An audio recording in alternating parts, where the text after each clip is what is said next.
What's up, guys? So it's Mod here alongside, of course, Josh Davis, and a bunch of you guys joining in. Josh, what's up, man?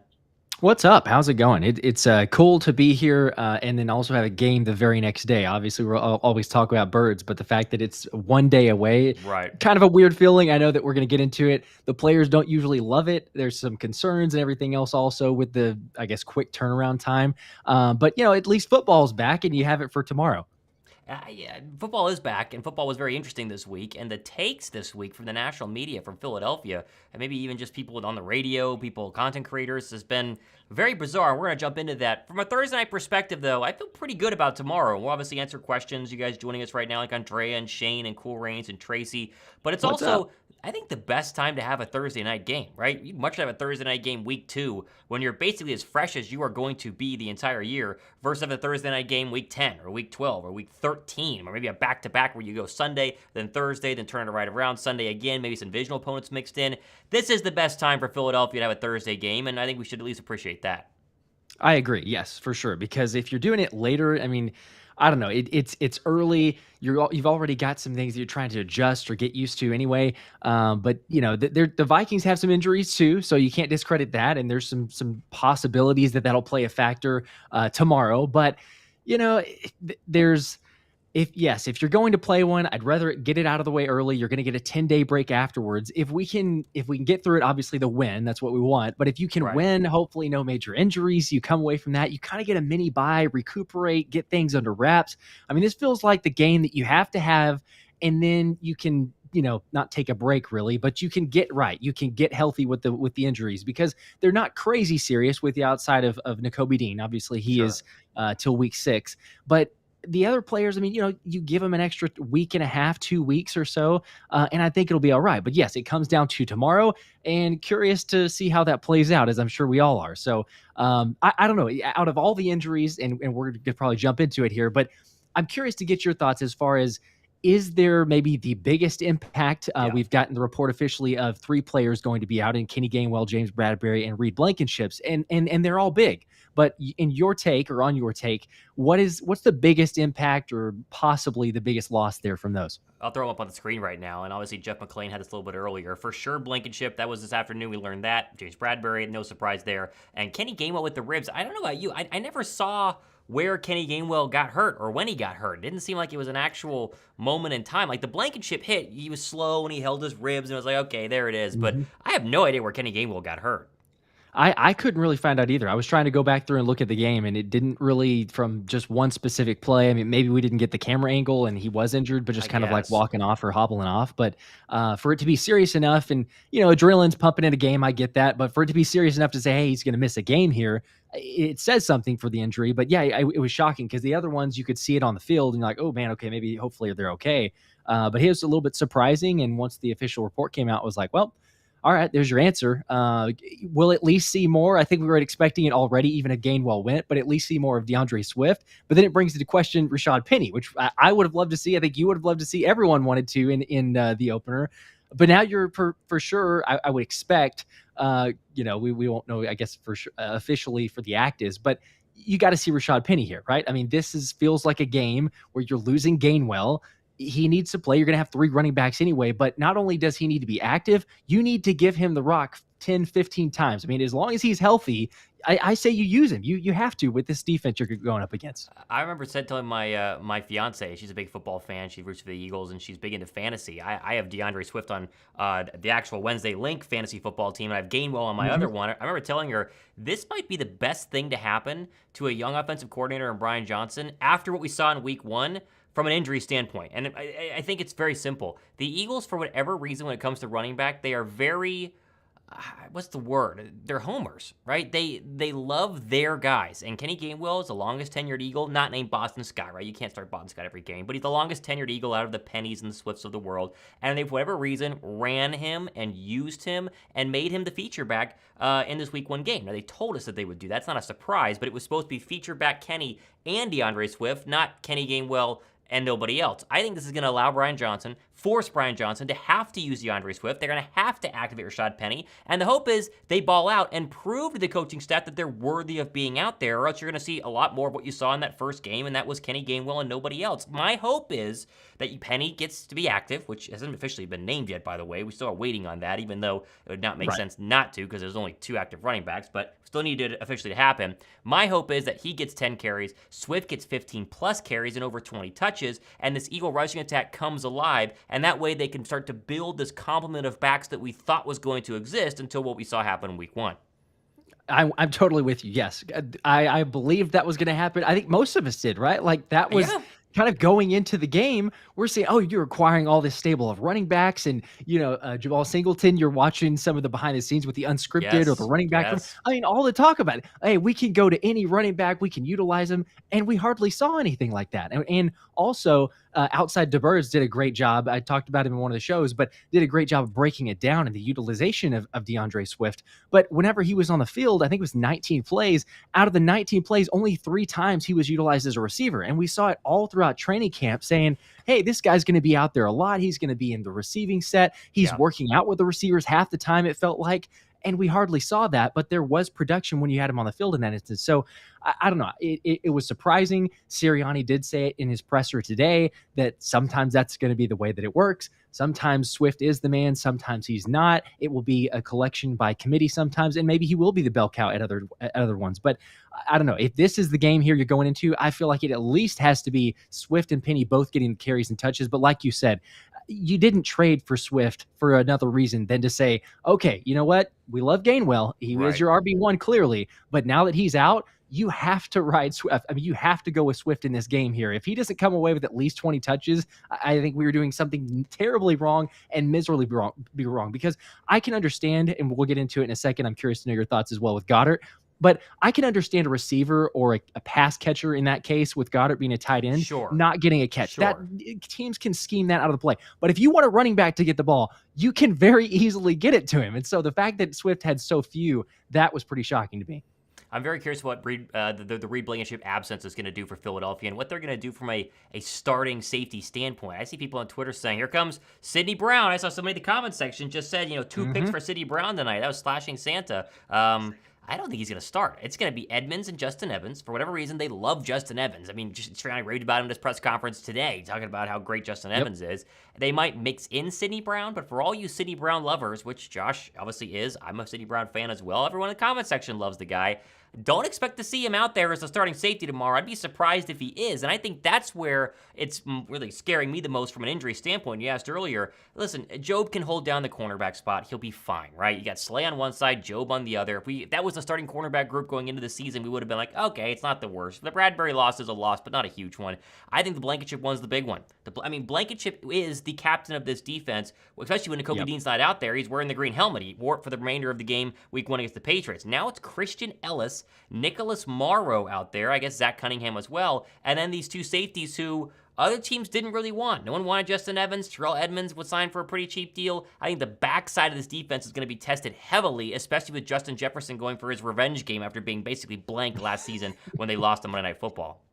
Yeah, he definitely wants to, and that's a scary thought, and I think we both talked about it here recently, but yeah, you never want this type of scenario, especially going up against the receivers like a Justin Jefferson, a Jordan Addison. So there's question marks there. But I mean, to be honest, it's a mistake in my eyes if you don't start Sidney Brown. I understand the whole, hey, you've got your vets, and the Eagles clearly love Justin Evans and Terrell Edmonds.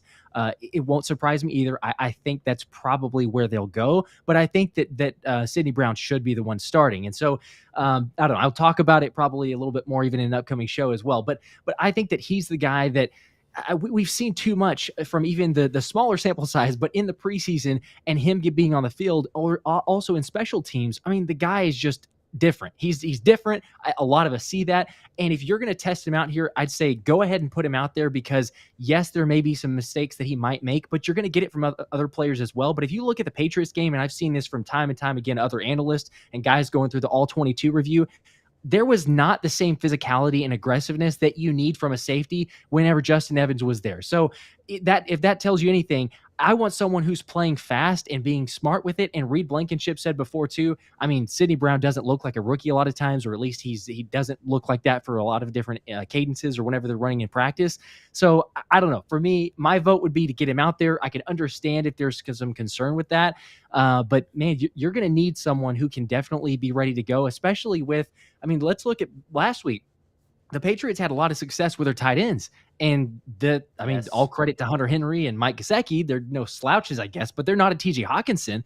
And I would expect that the Vikings are definitely looking at the tape and saying, hey, the middle of the field is wide open. Let's get Hawkinson the ball. And it could be a field day for him, because if you're focusing too much on which you should, you got to be respectable of those receivers.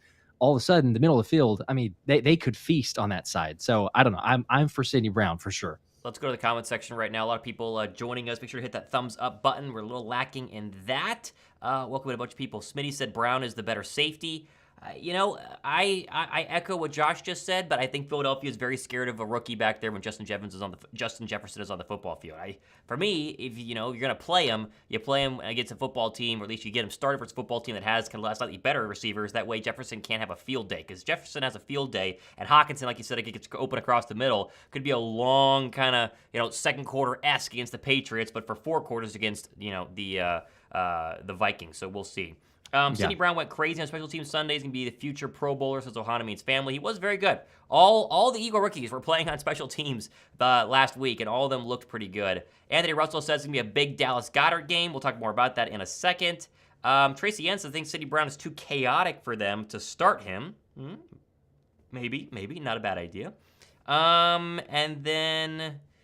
Bleeding Green Goat said give them time. Okay. You know what? I saw Angelo, is it Cataldi? What was the former morning show host? It's Cataldi, right? Yep. I was blanking his last name. He was on with Dan Cielo, or Cielo, however you say his name, which is a very interesting combination for, an interview. And he basically ripped into Philadelphia, said that the coordinators are way over their heads. Philadelphia is not the same team they were last year. They look terrible. They're going to lose on Thursday. When they lose on Thursday, the panic button's going to hit. Okay.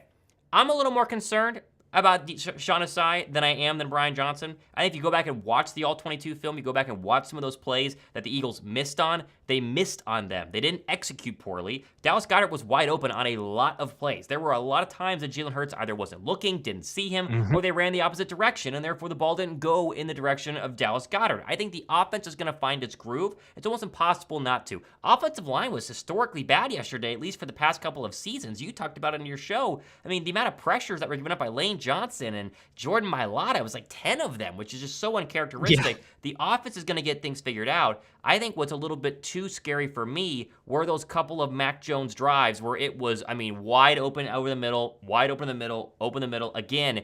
And honestly, that defense looked exactly the same as Jonathan Gannon. Did you see any wrinkles? There was like one blitz by Christian Ellis that caused the Jalen Carter sack late in that game where you went, oh, they're bringing more than 4 people. The rest of it, soft zone coverage, 4-man fronts, and when they weren't getting to the quarterback, they were getting shredded, and that's where my concern lays a lot more with Desai than it does with Brian Johnson.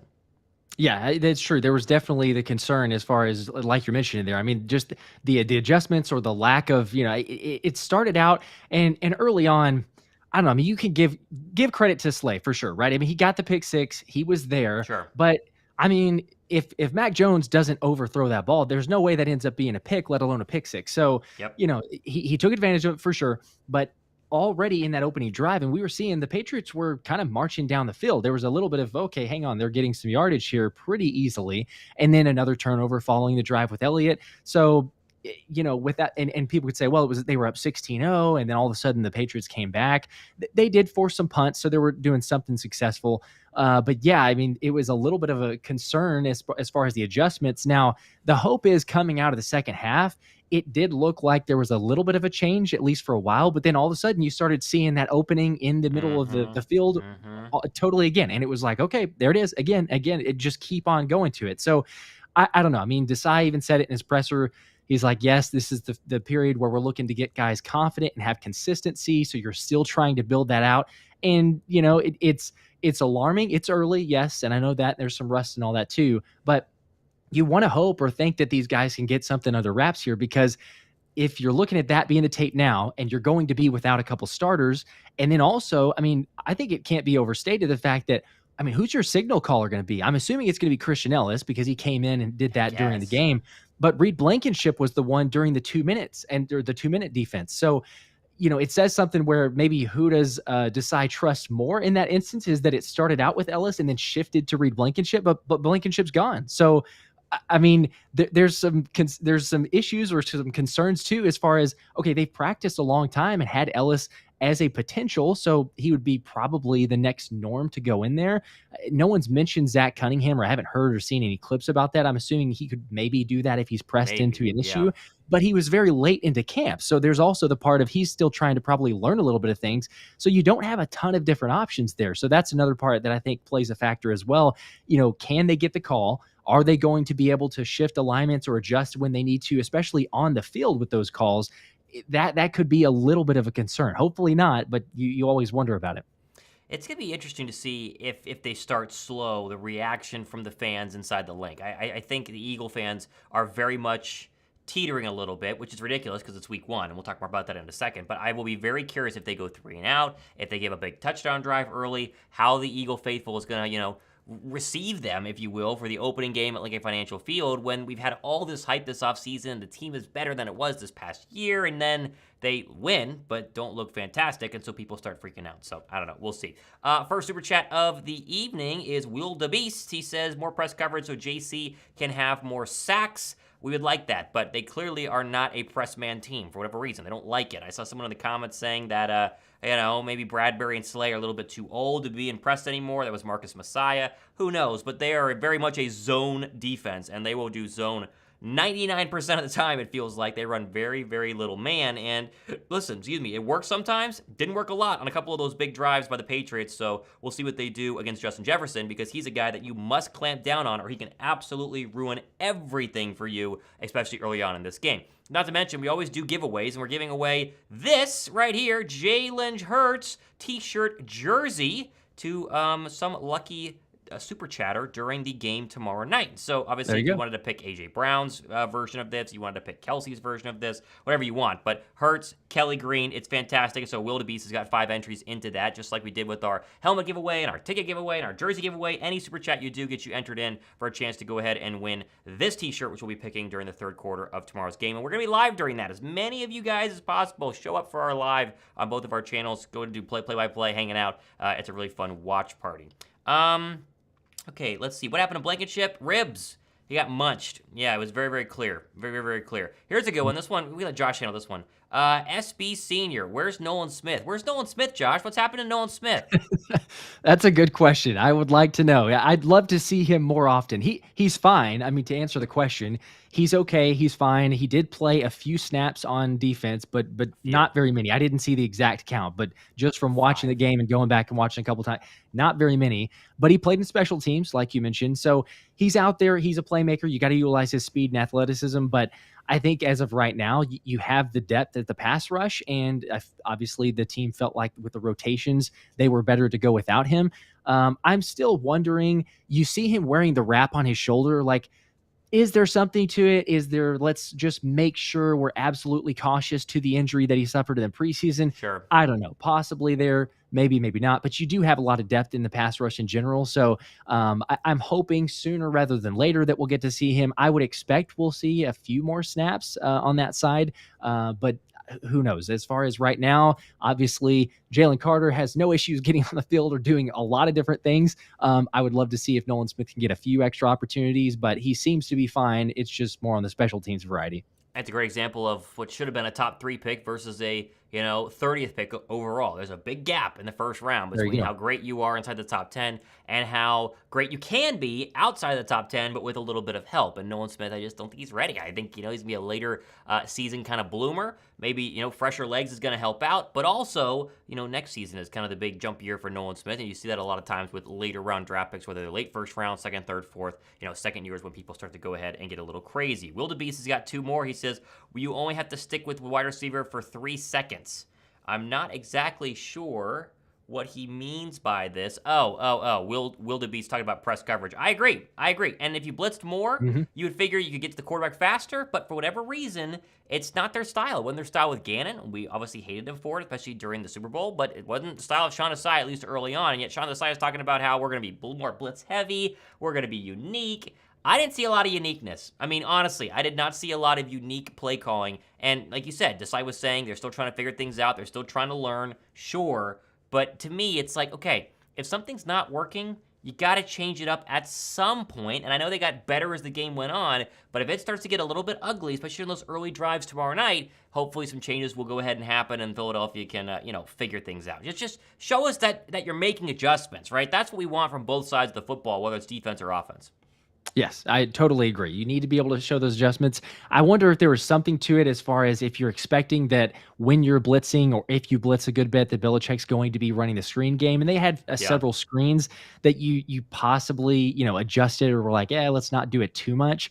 But still, I would love to see it more often. And I totally agree with Will DeBeast there because, yes, if you are pressing, you don't need much time. And as we saw from the Eagles pass rush, you didn't get a whole lot of sacks, but I mean, going back and looking at it again, there was a lot of good takeaways from it as far as the get off speed, the amount of pressures in general. Haason Reddick, I don't think he had as great of a game. I have to go back and I haven't seen a whole lot of tweets as far as the official numbers on him, but he's dealing with the thumb injury. So there's something with that, probably not the exact same that he would be. But overall, I mean, Jalen Carter was phenomenal. If you lead the NFL in any category as far as a pass rusher, I think that's a good week, but he led the defensive tackle category for pass rush pressures. So in your first week, not a better way to start and come out there. I don't know. I would hope, as we get a question from Frederick Elliott, do you think Jalen Carter can average 1 sack a game? I think he can, but will he is the question, I guess.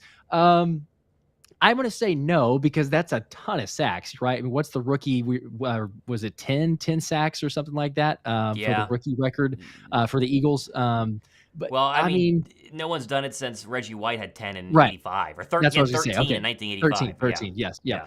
I think he can. Realistically, I feel like, even after the first game, which looked great, and he's definitely a game wrecker, I would say probably somewhere around the 10 range, at least what I would think. But what about you? You think he could average 1 per game? You would like to think. I mean, honestly, I was more surprised than I thought that I was going to be of Jalen Carter. I mean, again, rookies don't normally do much. It takes them a little bit, unless you're generational, right? You're Nick Bosa right away. You're TJ Watt right away, right? These guys don't normally have a same amount of sacks. So the fact that Jalen Carter not only got one, but impacted a lot more than just one play was very impressive. And it made me just sit back and go, man, we got this guy at 9, right? Like, we legit got this guy at 9. We're a total steal, and the rest of the NFL is going to be in big trouble. And Jordan Davis played a lot better than I had seen him play in this past year. Milton Williams stepped up. Did. Fletcher Cox was the most double defensive tackle in all of football in week 1. I mean, the defensive line is alive and well. When Reddick either gets healthy or figure things out, I think that they're going to be just fine. I think that's Desai's hope, right? You play zone coverage, you get pressure with 4, you're going to get a lot of sacks, you're going to force a lot of turnovers, and that's where you thrive like Philadelphia did at times last year. The question will be, can they get those sacks, and can they survive whenever teams have good targets like we're going to see on Thursday night against the Vikings? A couple of questions here. Let's see. Tracy Ann said they all just looked rusty. Messy win is still a win, though. Hopefully they'll have worked out both the kinks by tomorrow. I do think rust played a factor. And what's mind-blowing to me, though, is that the Eagles team didn't factor in rust into that game, which is so weird, right? Because it's like, okay, Nick Sirianni said yesterday that, looking back, he would have played the starters during the regular season. Would it actually have mattered? I don't know. But LaShawn McCoy was on the herd today talking to Colin about the fact that, hey, when he didn't get played, he felt rusty, and he felt like getting hit for the first time, you get a little tentative, and things just don't work out. I think that they needed to play during the preseason. I think they will play during the preseason next year. And I think that hopefully the Patriot game was their preseason. They can come back out and play much better. The difference between this first week versus the Lions week last year is that the offense looked good to go against the Lions. The defense, that was a little slow, and then they played great against the Vikings. Yeah. Both sides looked a little slow at different times in this game, so now both have to step up and play well against a Vikings team that, let's be honest, they got to win this game. I mean, you just can't start 0-2 if you're the Vikings after having the talent that they have and the years they've had the past couple. Justin Jefferson looked sick on the sideline after losing to the Bucs in week 1 at home. They can't lose tomorrow. They're going to come out really hot. Yeah, I would be sick if you're losing to the Bucks, which apparently, Baker Mayfield can read any defense now, or he has the signs. I don't know if you saw that report, Apparently, but I saw Rashad that. White, Yeah. yeah, he's saying that to me was hilarious because I also looked at the second half stats and I'm like, well, if you knew the signs, Baker didn't play too well. So anyway, they still got the win. So I guess you could argue on that side, but no, I agree. And it's funny too. I mean, I think coming away from the game, I don't know that a lot of us would have said the defense, and I'm not saying the defense was phenomenal, but the defense outplayed the offense from that standpoint. Like if I told you, hey, after week one, if you had to pick between which side's going to be better, I think most of us, not maybe the vast majority, but I think most of us would have leaned to, well, the offense is kind of intact. You got Brian Johnson, who, yes, he's familiar, he's been here. The Yeah. defense had a lot of turnover, and the defense had its issues for sure. Don't get me wrong. But if you're going to pick between one of those, the defense, I think, held up better, and the offense just really struggled because They if you definitely take did. away the shortened field and the touchdown that went to Smitty, I mean, there was not very much. It was thanks to Jake Elliott to bail you out on kicking a couple 50-yarders and 48-yarder to get some points on the board. So I don't know. It was a little bit surprising to say the least. Yes, there's rust. I do think that it's going to be a lot better this next game tomorrow. But there's still question marks, and I think that there's a question here actually that I wanted to get to as well, as far as with the linebacker position, right? And we have the lack of depth there. I think we would all say that it was surprising that three active guys came onto the roster initially, and the questions have been continually asked, like, hey, do you feel comfortable about that? They asked Desai in the presser, what was yesterday? Yep. Are you good with the linebackers? Do you feel like we need any more? And I think, again, you're going to get a lot of the PC answers as far as, no, we're good. We're going to be fine. You trust the guys because that's what you're going to say. Hmm. But do you feel like at this point, I mean, is there any issue? Andrew Nathan said, are you guys worried about our depth at linebacker, especially with only $5 million on the cap? Are there concerns? Do you have any concerns right now seeing what we did? Possibly it's an overreaction because it's week one, but Yeah. is there a concern because Nakobe Dean is out and you kind of don't have a whole lot of guys? You know, it's hard to say because we don't know how good Nakobe Dean is, right? If Nakobe Dean, because he basically survived one game. If Nakobe Dean is close enough to TJ Edwards, then Philadelphia's fine because they're gonna, easiest part of the schedule is between now, especially with the Jets game. It's much simpler until you play the Dolphins, right? So you can get right and survive until Nakobe Dean comes back, and then he comes back, he's great, you're fine, right? At least from a linebacker perspective. But if Dean is not that good, and he wasn't special when he was on the football field those first couple of drives, I mean, he wasn't terrible, but it wasn't like it was like jumping off the screen. If he's not great, then they do have a problem because Christian Ellis is not that good. I know we all wanted him to be. He had like an interception and OTAs, and we all freaked out because we were bored and everything else to talk about. He's not that good. Zach Cunningham, there's a reason he was a free agent, right? He's not special. Kaiser White and TJ Edwards were much better than the current linebacking core that Philadelphia has right now. So yes, I have concerns there. Safety-wise, I think they'll be okay because I like Reed Blakenship and I like the corners, right? And I think Avonte Maddox is really good. So really, there's one hole at safety, and what is it? A complete secondary comprising of 5 overall slots with the slot cornerback. So if Evans or Edmonds or Brown eventually can fill in right there, they're going to be okay. But the linebacking core, I think, is the issue if Dean either comes back and isn't the same because the foot's banged up, or he's not as good as we thought he was. And if that's the case, hey. You have a trade deadline, the 8th week of the NFL season, and someone's going to want to sell their linebacker, and if that's the missing piece, you might have to go get it. Yeah, I agree. I think that you definitely would have to, especially considering the injury that you have to Dean, like we've been talking about, and there isn't, and I think that the one thing too, you brought up Christian Ellis, and it won't surprise me at all if he does end up starting, that he's the green dot wearer, tomorrow, because he's familiar and comfortable in that position. He's in the right position a decent amount of the time. Like, I'll give him credit. He can shoot through the hole sometimes. Sure. He anticipates fairly well, but it is that finishing move, the tackle that he just can't seem to get. I mean, I don't know what his missed tackles are at this point, but he had at least 2 or 3 in the Patriots game. In preseason, he had a number of those as well. So it's like, man, he's right there, but he just can't actually finish the job. So, there's a lot to be desired as far as that goes. I don't know that he's the answer, but then you have a Rashaan Evans that was signed to the practice squad. I don't know if that's just take some time before he can be elevated and possibly bring something. but it's a lot of question marks. There's that. There's Nicholas Morrow, who, yeah, he did fairly well with the Bears last season, but the Eagles didn't feel too great about him because they cut him and were willing to, risk the chance of either losing him or just bringing him to the practice squad. So yeah, there's potential concerns for sure. I think as far as, injuries can always be a concern. So you kind of chalk that up to, yeah, if you have injuries in any position, all of a sudden it's going to be an issue. Yeah. But I think safety is not as big of a concern for me. I think that if we can get Sidney Brown some reps, if we can get him in there, Reed Blankenship is fantastic. He's probably better than advertised, better than what we might expect. But if he's okay once he comes back, and then you have, I would hope, Sidney Brown and get him in the position, I'm not as concerned about that spot. But for linebacker, and like you talked about, I mean, we think Nakobe Dean will be all right. Like, in the very small, limited sample size, we're kind of like, I mean, he's okay. Like, he's the best option you have, but you really want to see a lot more. And then, of course, he's injured until week 6. So, there's certainly concern on my side as well. But like you mentioned, I can't really see Howie going out and making an immediate move yet to say, let's go for a couple weeks. Let's see what we have, see what the defense is. And then at the trade deadline, you know what, if we need to kind of blow this thing up, so to speak, and just create new options with linebacker, maybe you do it. But I guess the question too is, I mean, Howie always undervalues the linebacker position. I saw John McMullen, I think, mentioned this the first, but he was saying that the Eagles have undervalued the linebacker position by too much, way too much.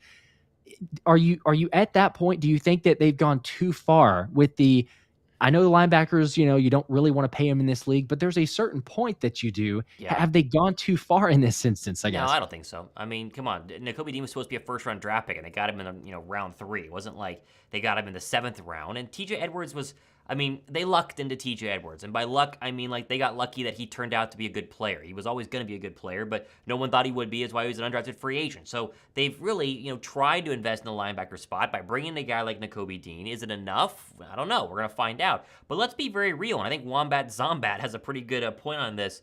This Eagles team was not supposed to be defensive heavy.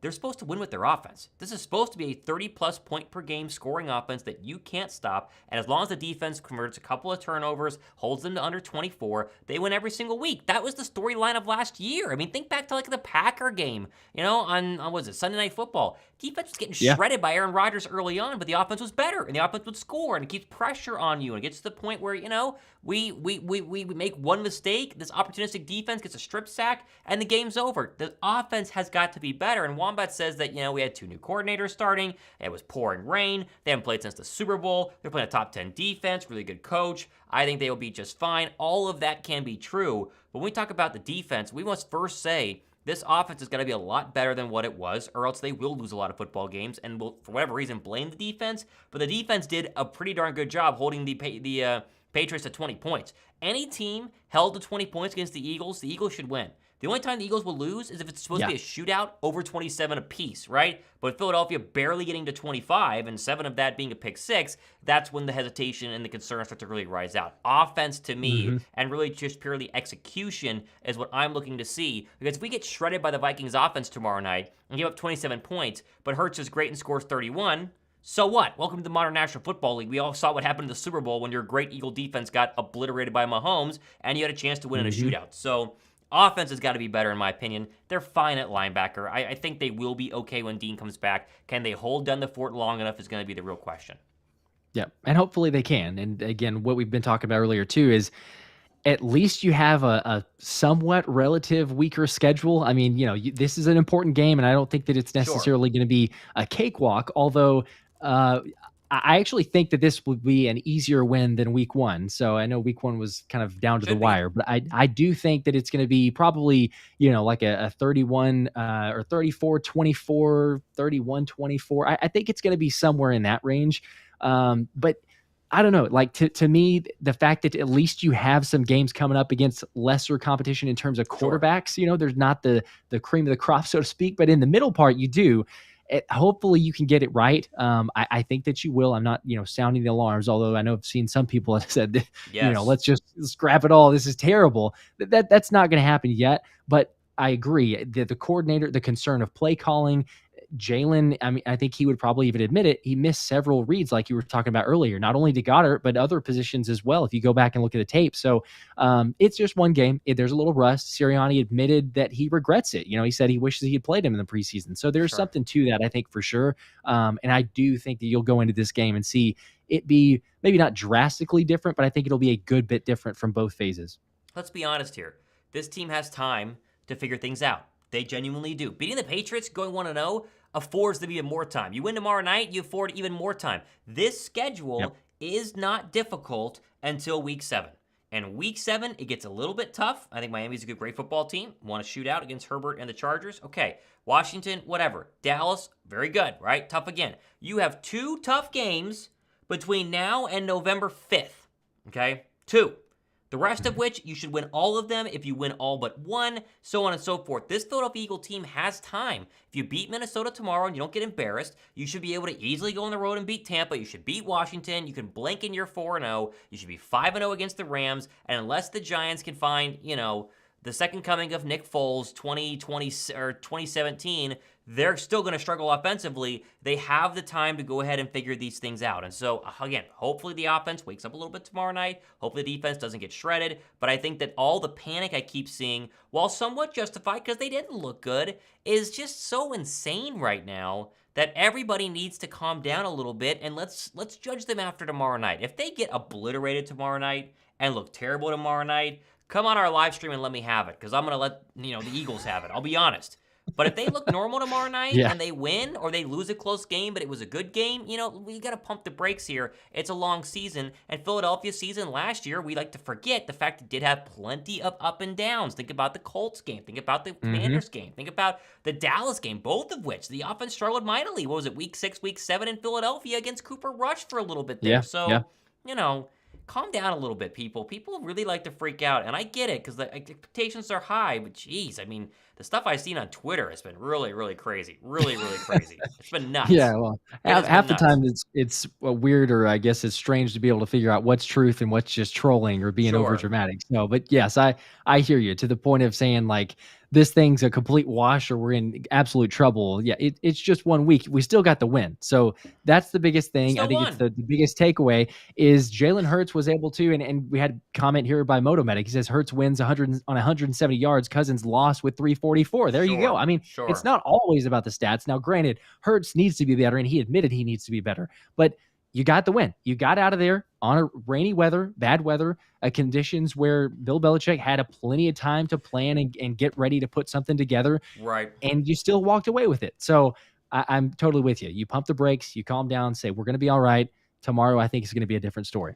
Donatello Dragon here getting in on our giveaway of the Jalen Hurts jersey t-shirt here. 2 entries. What up, fellas? Hey, Tom, should I start Swift? I'm starting DeAndre Swift tomorrow.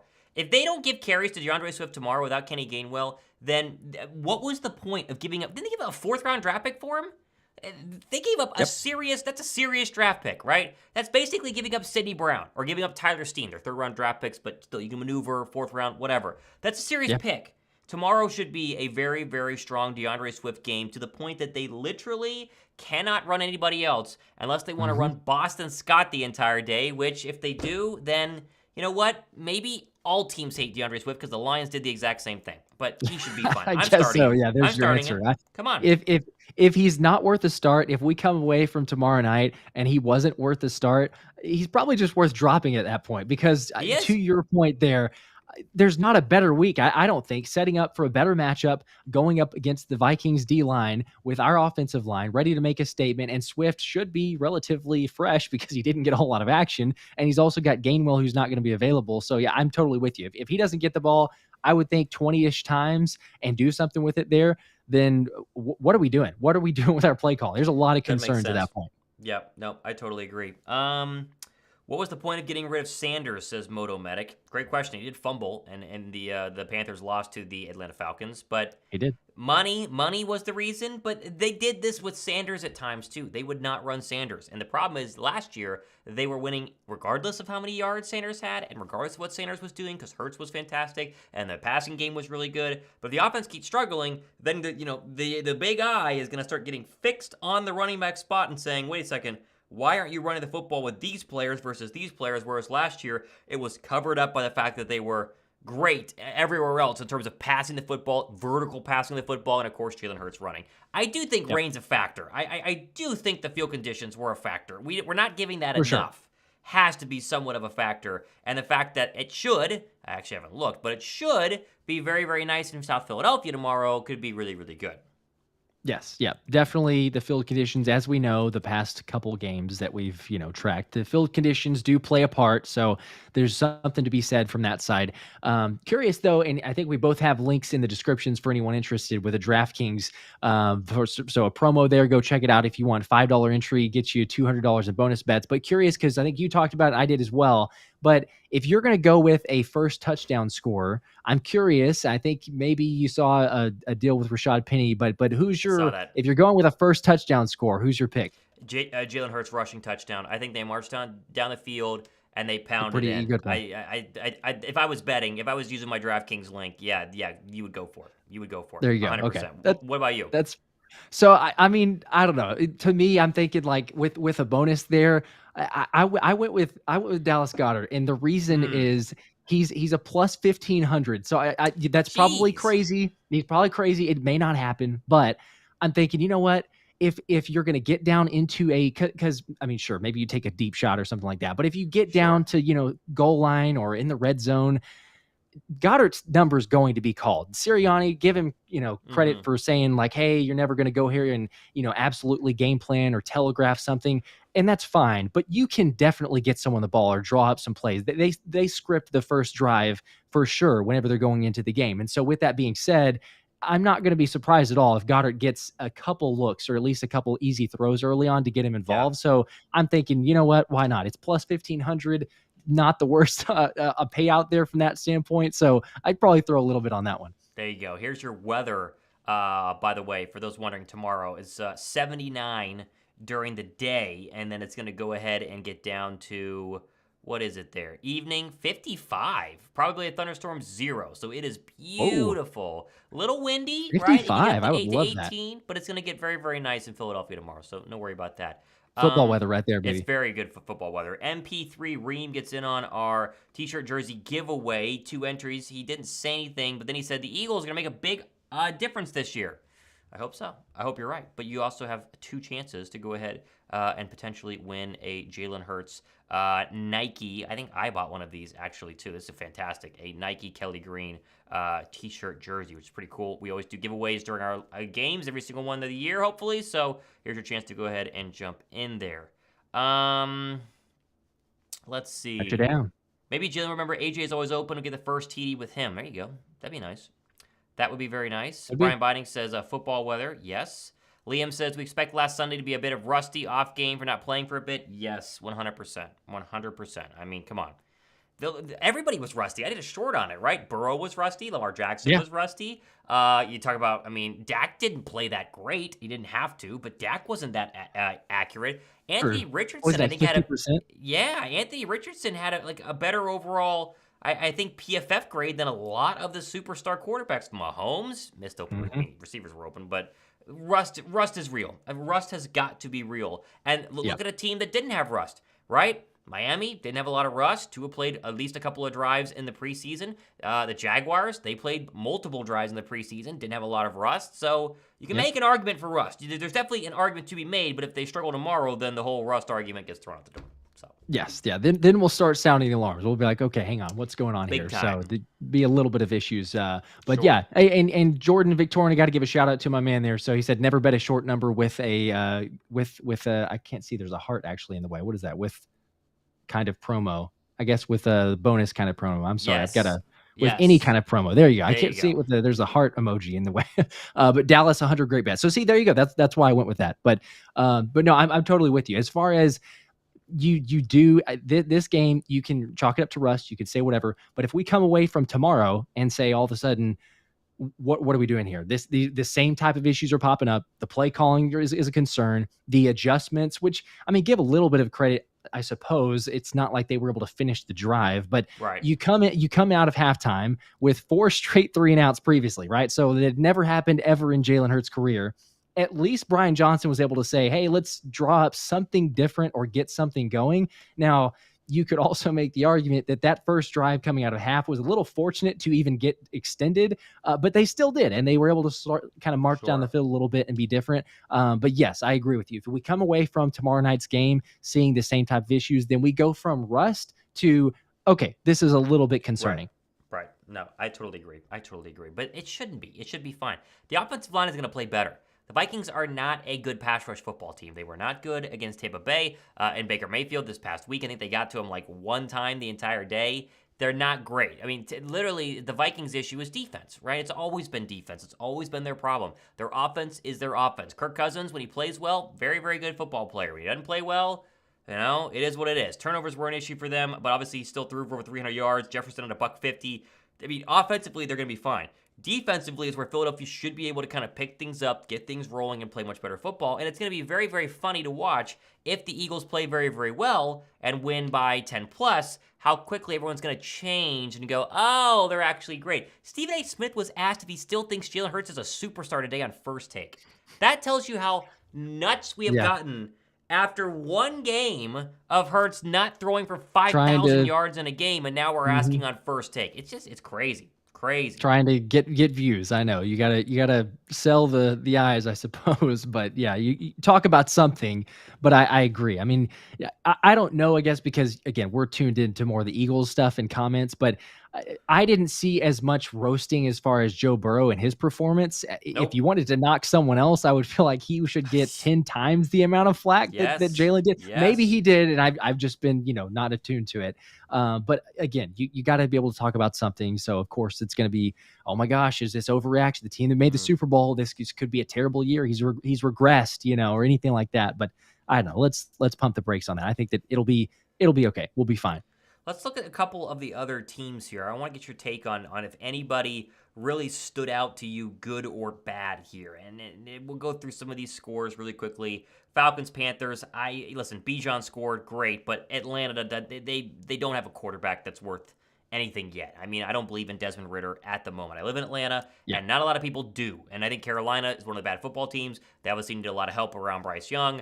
That game didn't do much for me. You already talked about the Browns, but I think the Browns will figure things out. The Jaguars look good, man. I mean, the Bucs seemingly were a little bit of a surprise. Was there a team that really stood out to you on this list from week one that makes you kind of go, okay, I've kind of turned some heads here? For me, listen, Brock Purdy was great in that game against the Steelers. He was really good. And I am not a Brock Purdy fan. I did have Aaron Rodgers on my fantasy football team. I've dropped Aaron Rodgers for Brock Purdy because I was so impressed by him. If that's the Brock Purdy they get every single week, listen, the Niners are very, very good, and they're very talented, and you can make the case that they are better right now on paper than Philadelphia, sure, if you want to, but that was the big one that I went, wow, okay, that team looks ready to play, and it's a big reason because Christian McCaffrey had 22 carries for $152 and a touchdown. Yeah, he definitely did. He showed the playmaking ability, right? I mean, with the touchdown, the run that you saw there. Start the half, I mean, it's a good question. There's several, I guess I could go to. As much as I hate to say it, Dallas, right? I mean, 40-0, like anytime you shut out a team like that. Now, granted, the Giants, to me, like I didn't go into this season. I don't know if a lot of people did go into the season and say, oh, they're going to repeat what they did last year. Like I felt like they were due for a little bit of a regression. Now, maybe Danny Dimes proves us wrong, but I think he's more of a Danny Nickel or even a Danny Penny. But, I think that Dallas played well. San Francisco played well. They looked more ready in terms of, hey, it's the first game, but it's still, kind of an overreaction possibly. Maybe it ends up being true, but I think that those could be some potentials. I think one of them maybe that's a little more, I don't know, surprising or a little bit out of the radar was the Browns to me. I mean, 24-3, like, they played fairly well or very well defensively. Now, Deshaun Watson, he made some throws and decisions that you're still like, what in the world is he doing out there? But the Browns defense, like if they play up to that level, and Cincinnati was rusty, yes, as were a lot of teams like you mentioned, but if they can play at that defensive level where Myles Garrett is doing a crossover before the ball is snapped and going in to get a sack, or a pressure on the quarterback, then that could be if Watson can limit the mistakes and not make some of the just boneheaded decisions or the throws that he had. You never know. Maybe they're the surprise. Maybe it could be the Browns' year, but I would say the San Francisco and Dallas are probably the NFC ones for me.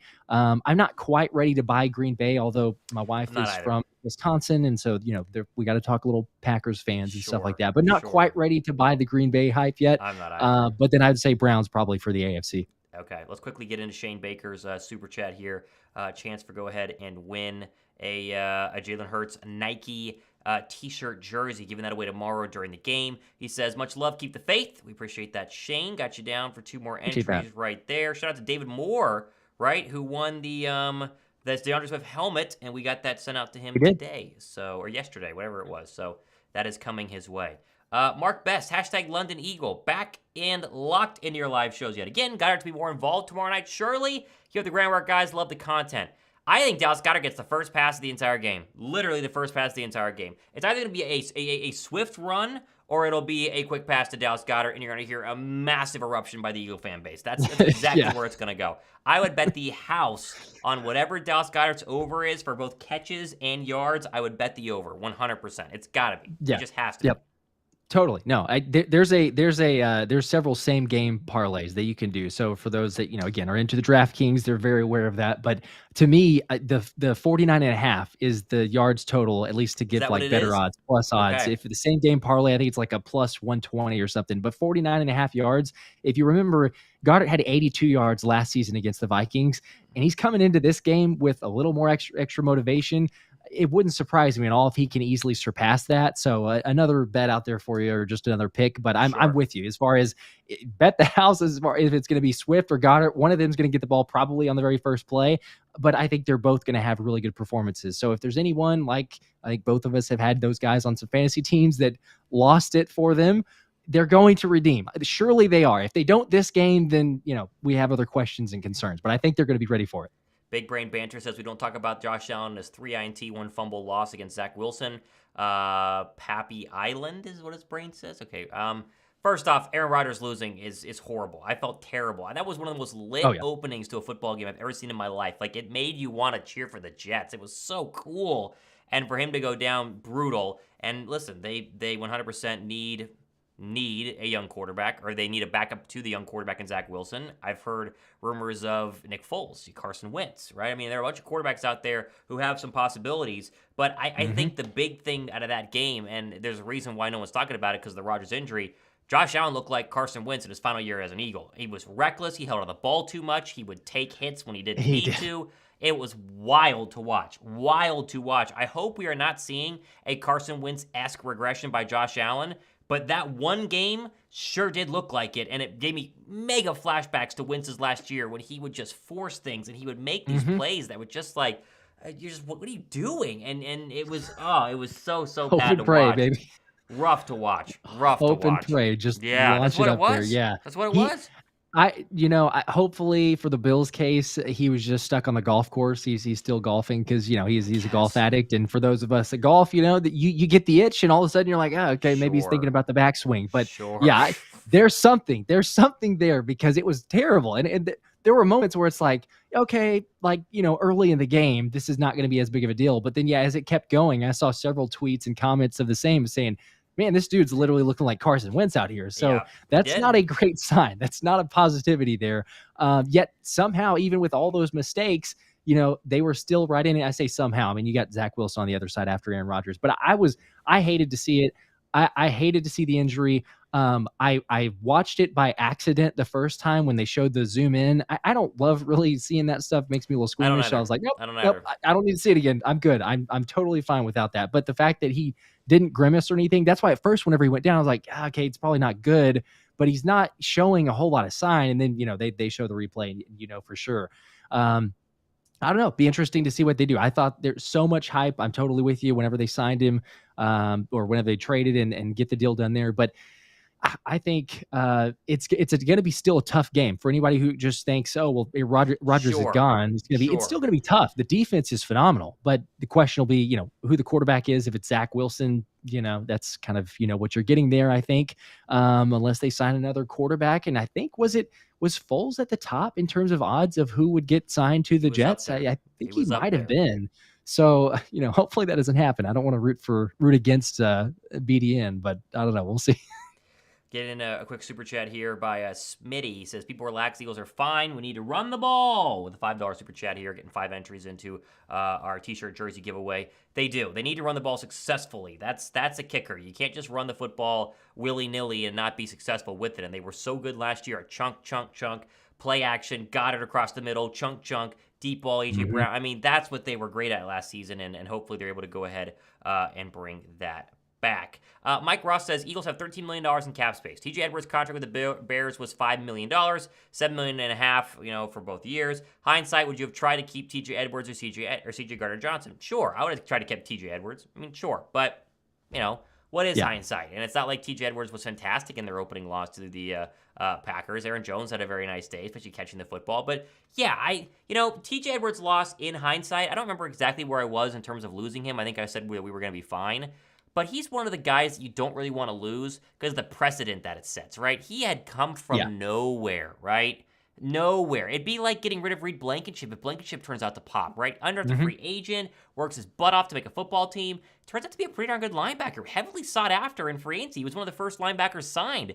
I think that could be, going back, a loss for Philadelphia, but it doesn't become that if Dean is actually good. We just aren't going to know until after week 6 because of the short-term IR.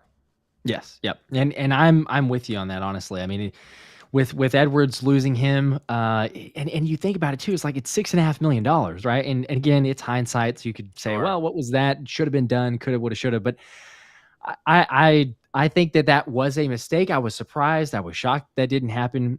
Dean was going to get his shot, but if you could have had both of them on the field there, and a TJ Edwards and a Kobe Dean, that would have been phenomenal. Been feeling better. But again, it's easier to look back at it now. I'm sure Howie, I would assume, maybe not, maybe I'm wrong, but if Howie could have the option saying, hey, look where you are now, would you take him? Probably, yes, he probably would. But again, you got to move on. You got to build your team. There's still other highlights of it, or guys that we have that can make plays, just not as much from the linebacker area. So hopefully with the adjustments or maybe the scheme or different alignments that you set up, you can kind of hide that weakness, I suppose. But yeah, there's definitely a loss as far as not having TJ Edwards there. So hopefully it's either you find a guy that's not here on the team yet, or, Rashaan Evans, maybe once he gets more accustomed to the D, he actually gets elevated. I don't know, but they need to find something to kind of fill up that void. Cool Rain says predictions for the score tomorrow night. High scoring or low scoring? I can't decide. You would think high scoring. I'd be surprised if the Eagles hold the Vikings under 20. I think the Vikings are going to score some points tomorrow. The question is, can we match them? I mean, can you say 30, 24? Maybe. Yeah. It's got to be high scoring. I like that. I think so. That would be my guess. If I had to pick, I feel like I'm going somewhere like 34-24. I think it's going to be fairly high scoring. I think that it could be early, or it could be close early, but eventually I think that maybe the Eagles can kind of distance a little bit. It's just a totally different matchup, right? I mean, the Vikings are going to try to, if they can, and they're going to be without their starting center. Their left tackle maybe is going to go, or there's a question mark there.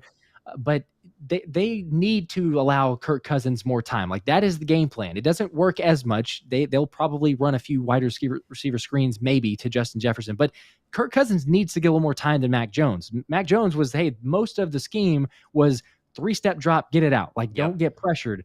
So I think this aligns better to the Eagles defense. If they're going to try to say, okay, 5-step drop for Kirk Cousins, trying to get the ball to Justin Jefferson, you probably get a little more pass rush on him. And as we know, I mean, Kirk Cousins doesn't really like the bright lights. So that's another thing we have going for us.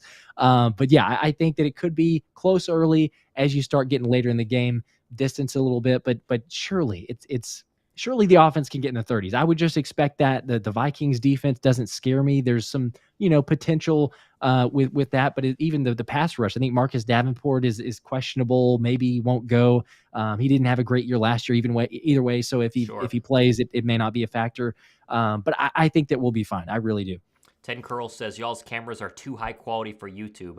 Unsubbed. I love that. I love that. Okay, well, Either it's that, not for everyone. So either they're too high, or you're used to watching other people's who are way too low. It's one of the two, because there are some rough camera qualities out there in the land of what we talk about. Rough camera qualities. It's crazy. We try to be the opposite of that, but what are you gonna do? What are you gonna do? We do the quality for you guys. We want you to not be staring at a potato for a video camera. Something at least of decent quality, and I think we're trying to do that. So we'll see. Moto Medic says 27-24. Eagles save us again. Bleeding Green Goat says 28-24. Eagles. Smitty says 5 sacks.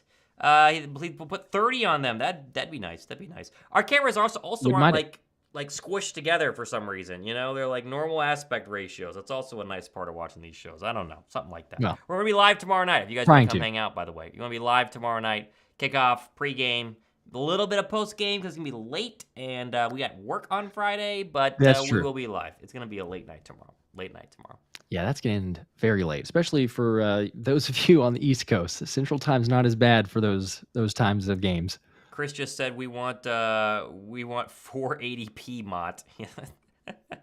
If you want it. Well, if you want it. I wonder if I can change the quality on here to be. I don't think I can. I don't think I can change it to be anything less. Yeah, it's set to 4K. Sorry.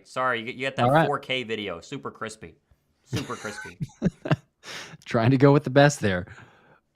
Wombat Zombat said Bucks held them under 20, didn't they? Don't see we couldn't do that as well. We got to get pressure on Cousins. Yeah, they forced a lot of turnovers. I mean, there were like, 2 fumbles from Kirk. He threw an interception as well. It was fumble city, and that's been Kirk's, Achilles heel, if you will. It's be interesting to see. But, yeah, I think I think that they should be able to hopefully tie him down, but we'll see. Jordan Victorin says, bet third quarter, Philly -5.5, and AJ anytime TD even. Great show. Not bad. Appreciate that. Gotta like that. Okay. Jordan and I used to work together at ESPN, so appreciate that, Jordan. He's a Pats fan too. So he mentioned earlier. He said Jalen Hurts. I can't remember exactly. Jalen Hurts is awesome, but he did say Jalen Carter is in my nightmares. So for a Pats fan, I feel for you, Jordan. But appreciate hey, if he wins it, we're gonna send him a Jalen Hurts jersey, or I guess we could send him a Mac Jones one. There you go. T-shirt jersey. So we don't make exceptions here. Okay. He'll get his Jalen Hurts jersey. Jalen Hurts T-shirt jersey. Sure. Tom, who should I start in fantasy? Bryce Young or Zach Wilson? Jeez, goodness gracious. That's a good question. Neither. Good luck. Dynamic Trio says hello.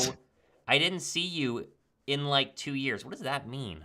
I didn't see you in like 2 years. I don't know. I haven't seen you in 2 years either. I don't know who that is. So what are you gonna do? We'll go a couple more minutes here on a busy Thursday. Jordan says he'll take the Hurts. He loves the color. That's great. Oh, Josh, Sweet. did you see that Mexico showed us some alien bodies today? Did you see that?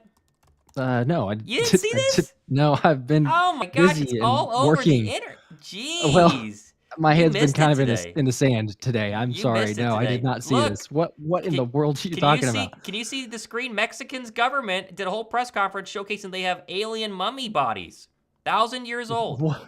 100%. This is 100% real. This is USA Today. Yeah, you got to get caught up. Yeah, I definitely do. They had a whole press conference. They had 2 of them in these little caskets. They said, these are alien bodies we found in a mining cave. Wild stuff today, huh? Oh my gosh. Yeah, did not see any of that. I'm curious how many people on this stream actually saw it already. Maybe everybody everyone saw it has, on the stream. I guarantee you. This was all, if you have Twitter, this was all over Twitter. 2 of them. Okay. The problem is that they look just like E.T. did. So it's like, okay, well, I guess Hollywood nailed it. See, look, there he is, all mummified. They were accurate. 2 alien corpses. Everybody saw this. Everyone in the comment section back me up here. Everybody saw this. I know they did. For sure they did. I cannot believe you didn't see this today. I was busy. It was a crazy day. Yeah, no, I totally missed that. Okay, well, I got to get caught up now. no one's commenting. Maybe nobody saw it, but I sure as heck saw it. It was nuts. There you go. 3, 2, 1, Myers. Smoke and mirrors, boys. Keep it moving. Yeah, that would be my comment because I have no clue about this, and we're stopping. Tyler says he never saw it either. You guys need to get on Twitter, man. Okay, I appreciate that. No, we got Birds game tomorrow. You kidding me? Who's watching this stuff? Who's looking at this stuff? Twisty says I'm just hearing about it now. Who's going to play? Is Sidney Brown? Why is he not? Why should he be starting? That's more important stuff there. Are you kidding me? Yeah. Is Sidney Brown's not starting tomorrow, right? You would start him, but is he actually going to start? Right. Yeah. Probably not. He's not. As much as I would really want him to, probably not. I know. No. But I would love it, man. I would go crazy. Like, if he starts tomorrow, I'll throw in a second jersey shirt that we're giving away. Do you think that he gets snaps at safety tomorrow? You got 0 week 1. Does he get snaps at safety tomorrow? Gosh, man. Again, I would hope so. But if he's not starting, then as long as no one gets injured, I would assume that he doesn't. Like maybe you go with a 3 high safety look, like we had seen or heard or talked about that Desai might do. But it would seem weird to all of a sudden be like, oh, we're down a safety and let's go with 3 high safety. I'll say yes because I want it. I'm going to try to will it to happen. Yes, let's say he gets a couple snaps in there for whatever reason. I don't know, but please, yes. And Jordan Victorin is backing you up. So he says the Mexican alien was everywhere. Okay, so thank you. I'm telling you. I wouldn't bring this up randomly the day before an Eagles game. It was everywhere today. I had to make sure. Let's see here. Better be Penny. Do you think Penny gets more than 10 carries tomorrow? Man, these are good questions, but things that I want to happen, but I'm not sure that they're going to. I'm gonna say yes because he should. He really should. He's a beast. He's almost 6 yards a carry. I'm gonna say yes.